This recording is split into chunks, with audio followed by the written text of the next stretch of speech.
আমি বলবো মুসলমান, মুসলমানদের নেতা কে বলে? মুসলমানদের নেতা কিরকম ছিল?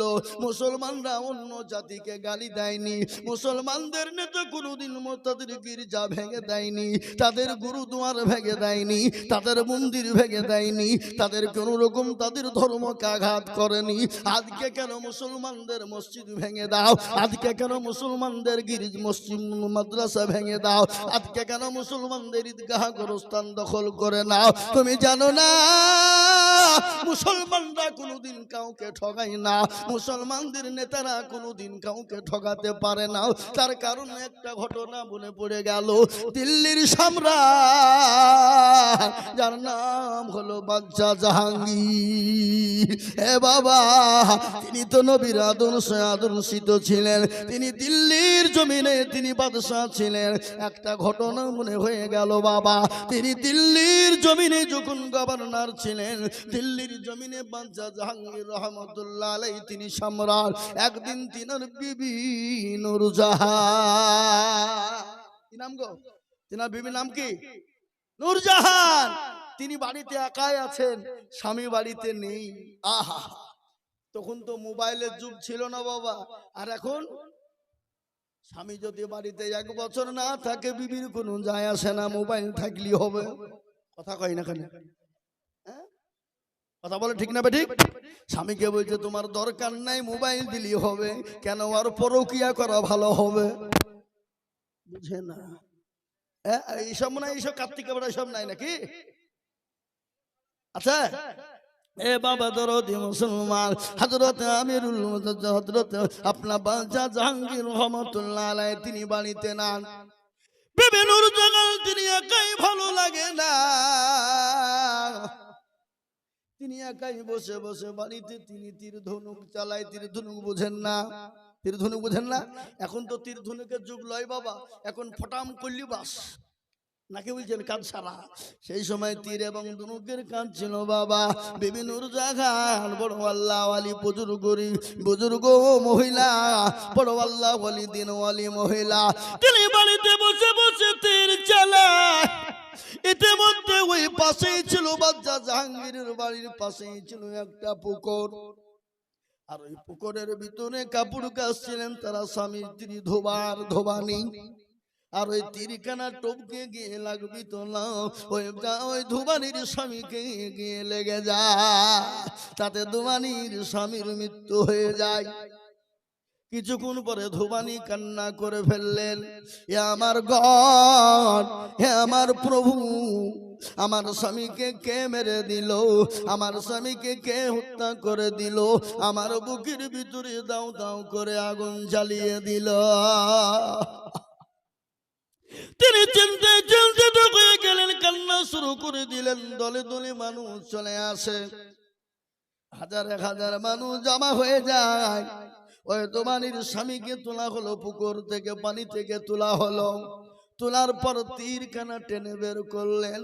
তীরখানা টেনে বের করে তীরখানা চতুর্দিক উল্টে দেখলেন, এ তীর তো যার না, এই স্টাম্প মারা তীর, এটা হলো বাদশাহ জাহাঙ্গীরের তীর, বাদশাহ জাহাঙ্গীরের তীর। চলো বিচার নিয়ে যাব তার কাছে। বিচারখানা নিয়ে যাওয়া হলো। বাদশাহ জাহাঙ্গীর রহমতুল্লাহ আলাইহিকে ডাকা হলো। বলে, বাদশাহ জাহাঙ্গীর গো, আপনি আছেন বাড়িতে? বলে, হ্যাঁ। কি খবর? বলে, আমি আপনার কাছে বিচার এনেছি। বলে, কি বিচার? বলে, এই ধোবানির স্বামীকে কে যেন মেরে দিয়েছে, এর বিচার করে দিন, আসামি বের করে দিন। বলে, কিসে মারা গেছে, কে মেরে দিয়েছে? বলে, তীর। বলে, তীরখানা কোথায়? বলে, এই তো তীর, এটা হলো আপনার স্টাম্প মারা তীর। বাদশাহ জাহাঙ্গীর তিনি তীরখানা দেখলেন, দেখার পরে বললেন, আল্লাহ, এই তীরখানা তো আমার, কোথা থেকে এলো, কিভাবে এলো, কোথা থেকে মারা গেল, কিভাবে লেগে গেল? তিনি চিন্তায় চিন্তিত হয়ে গেলেন। কিছুক্ষণ পর বলে, ওগো ধোবানির দলেরা শোনো, তোমরা বেরিয়ে যাও, আমাকে আসামি খুঁজে বের করতে দাও, আমি আসামি বের করে তোমাদেরকে বিচার করে দেব। এ বাবা, ধুমা ধুমানির দলবল নিয়ে চলে গেল। কিছুক্ষণ পরে বাচ্চা জাহাঙ্গীর চিন্তায় পড়ে গেল, আল্লাহ আমি আসামি কোথায় পাবো, আসামি কোথায় খুঁজবো, কোন জায়গায় যাব, আল্লাহ আমি আসামি কোথায় বের করব। তিনি চিন্তায় পড়ে গেলেন। কিছুক্ষণ পরে বিবি নূরজাহান এসে বলেন, স্বামী গো, ওগো আমার প্রাণের স্বামী, আপনি চলুন গোসল করবেন, আপনি খানা খাবেন। বলে বিবি রে না, আমি কখনোই খানাও খাবো না, গোসল করব না। বলে প্রাণের স্বামী, আপনি কেন খানা খাবেন না, গোসল করবেন না? বলে বিবি রে, আমি যতক্ষণ পর্যন্ত আসামি না পাবো, আমি বাচ্চা জাহাঙ্গীর পানিও খাবো না। বাচ্চা জাহাঙ্গীরের বিবি নূরজাহান দিয়ে বলেন, স্বামী গো, আপনি আসামি পেয়ে যাবেন, কোনো টেনশন করবেন না। বলে বিবি রে, আমাকে আসামি কেন তুমি বের করে দাও।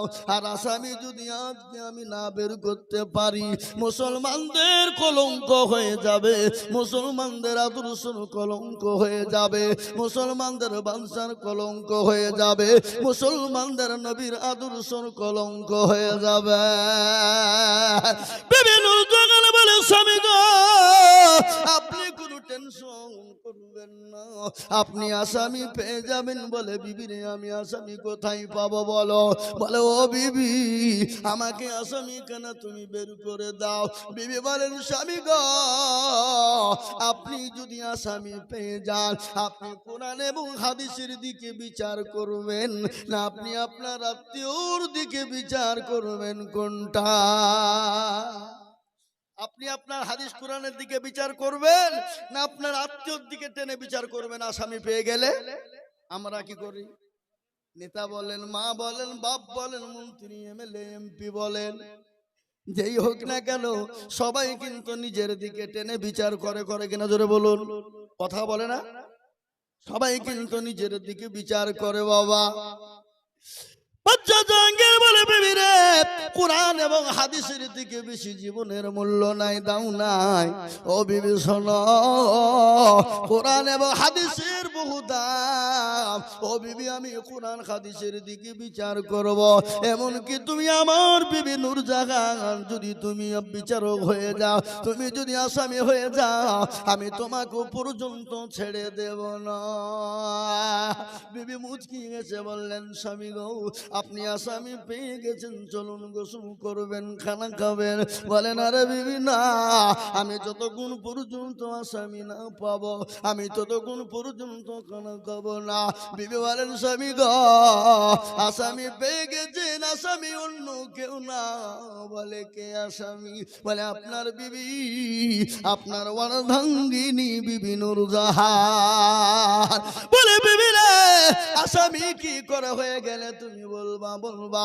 বলে, স্বামী গো, আপনি বাড়িতে ছিলেন না, একা থাকতে মনে লাগে না, আমি একাই বাড়িতে বসতে ভালো লাগে না, আমি তীর ধনুক চালাইছিলাম, ইতিমধ্যে দেখলাম একাই ভালো লাগে না।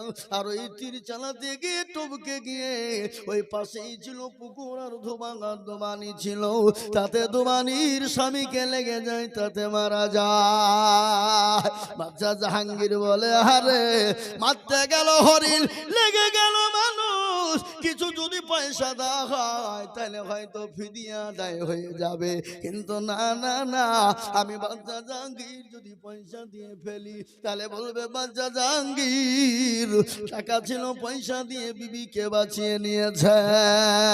না না, হবে না, হবে না।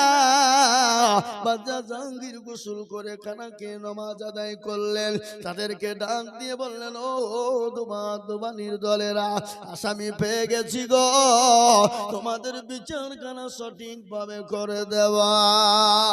দলে দলে আপনার ওই ধোবানির দলবল নিয়ে চলে আসে, আর বলে, আজকে যদি বিচার সঠিক হয়ে যায়, জানবো মুসলমানরা ভালো, মুসলমানদের আদর্শ ভালো, মুসলমানদের নবীর আদর্শ ভালো, মুসলমানদের বাদশার আদর্শ ভালো। আর বিচার যদি ভালো না হয় তাহলে জানবো মুসলমানরা ভালো না, মুসলমানদের আদর্শ ভালো না। আল্লাহ, দলে দলে মানুষ যখন চলে এলেন, বাচ্চা জাহাঙ্গীর দিল্লির ও মুসলমান গো, অনেকগুলা তীর আনলেন, আপনার ধনুকগুলো নিয়ে আসলেন। আনার পরে ওই ধোবানিকে ডাক দিয়ে বললেন, ধোবানি রে, যে তোমার স্বামীকে মেরে দিয়ে তোমার বুকে আগুন জ্বালিয়ে দিয়েছে, তুমি তার স্বামীকে মারো, মেরে তুমি তার বুকে দাও দাও করে আগুন জ্বালিয়ে দাও। ভালো করে শুনবেন, এ জামানায় যাদের স্বামী মারা যায় তাদের মতো হতভাগিনী আসমানের নিচে আর জমিনের উপর হতে পারে না। ও মুসলমান, স্বামী হারা যন্ত্রণা কত কঠিন, স্বামী না থাকা যন্ত্রণা কত ভয়ঙ্কর রে বাবা। মুসলমান বাচ্চা জাহাঙ্গীর তিনি কাবা শরীফের দিকে মুখ করে বসে গেলেন। ওই আপনার ধোবানির বিবিকে ডাকলেন, বলে ও ধোবানির বিবি, এসো এসো এসো, এই তীরখানা ধনুক কানা নাও। আসামি আর অন্য কেউ নয়, আসামি হলো আমার প্রাণের বিবি নূরজাহান। এই তীর আমি তোমাকে দিয়ে দিলাম, এই তীরখানা নাও, আমি বাদশা জাহাঙ্গীরকে হত্যা করে দাও, মেরে দাও, মেরে দিয়ে তুমি প্রতিশোধ নিয়ে নাও এবং আমার বিবির বুকে আগুন জ্বালিয়ে দাও। এই কথা যখন বলা ওই ধোবানি তীরখানা নিলেন, নার পর বাদশা জাহাঙ্গীরের কাছে গেলেন। বাদশা জাহাঙ্গীরের কাছে বুকের কাছে নিয়ে গিয়ে বললেন, বাদশা জাহাঙ্গীর গো, ও বাদশা জাহাঙ্গীর, আমি তোমাকে আল্লাহ রাস্তায় মাফ করে দিলাম, আমি ক্ষমা করে দিলাম। তোমার মতো বাদশা যদি দুনিয়ার জমিনে বেঁচে থাকে, আমাদের মতো সংখ্যালঘু ধোবানিরা কোনোদিন কোনো জিনিস থেকে বঞ্চিত হবে না, কোনোদিন কোনো জিনিস থেকে বঞ্চিত হতে পারে না। হে মুসলমান, এটা ছিল মুসলমানদের আদর্শ। আমি বলবো মুসলমান, এটা ছিল মুসলমানদের আদর্শ বাবা।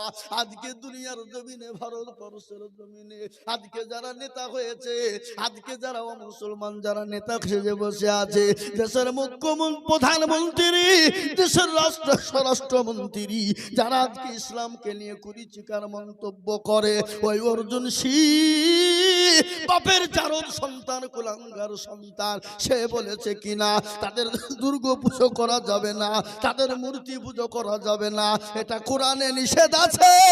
কিন্তু বেশ্যাখানায় গেলে কোনো যায় আসে না, রেপ করলে কোনো যায় আসে না, ধর্ষণ করলে কোনো ক্ষতি নাই, কোরআন বলেছে। এরকম ভাষা দিয়ে বলেছে বাবা। আজ আমি আপনাদেরকে বলবো, ইসলামকে মিটিয়ে দেওয়ার জন্য যুগ যুগ যুগ যুগ যুগ যুগ যুগ যুগ ধরে আজকে উঠে চলে আসছে। আমি আপনাদেরকে বলবো, পারবে না ও বাবা, পারবে না। কেন পারবে না আপনারা জানেন? ফেরাউন পারেনি, নমরুদ পারেনি, আবু জেহেল পারেনি, আবু লাহাব পারেনি, উতবা পারেনি, মুগিরা পারেনি, সাইবা পারেনি। তারা যখন পারেনি ইসলামকে, কোরআনকে মিটিয়ে দিতে, এই যুগের বেঈমানেরা ইসলাম এবং কোরআনকে মিটিয়ে দিতে পারবে না। একটু হাতটা উঁচু করে দিয়ে বলুন না ইনশাআল্লাহ। কি গো, আপনাদের হাত তুলতে ভয় লাগছে নাকি? এবার মনে মনে কিছু যে মৌলবি মনে হয় এবার এবার চাহাবে রে, হাত তুলছে বলছে মনে কায়দা করছে নাকি?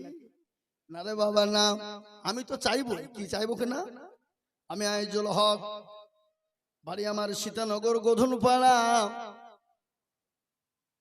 সারা পশ্চিম বাংলা নাই, আসাম, ত্রিপুরা, মেঘালয়, মণিপুর, উড়িষ্যা, বিহার, ঝাড়খণ্ড, পশ্চিম বাংলা, বাংলাদেশের মাটি।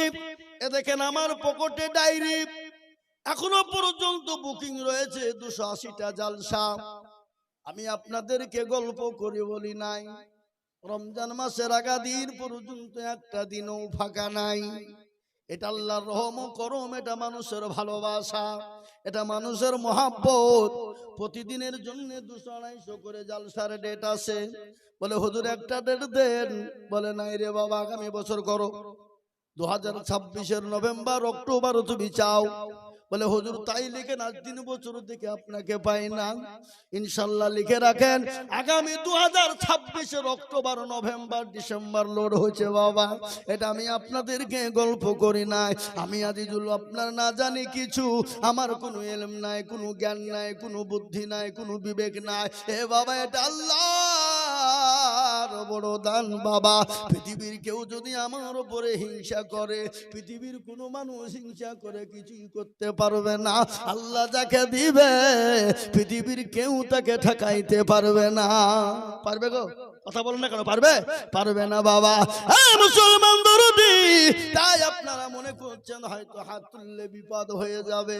না রে বাবা না, যারা হাতটা তুলে দিল তারা জিতে গেল, আর যারা তুলল না তারা ঠকে গেল, হেরে গেল। ভালো না? এই কার্তিকা পাড়ার লোক চালাক বাবা। আজিজুল মৌলবি, আমাদের দেশের মৌলবি, ও ঘর দেশকা মুরগি ঘর কি বলে, ডাল বরাবর নাকি বলে। এ বাবা, ওর কথা বা হাত তুলতে হবে? এ বাবা শোনা, আমার যারা হাতটা তুলেছে জিতেছে তার প্রমাণ শোনেন। কার্তিকে পাড়ার মানুষ তো বড়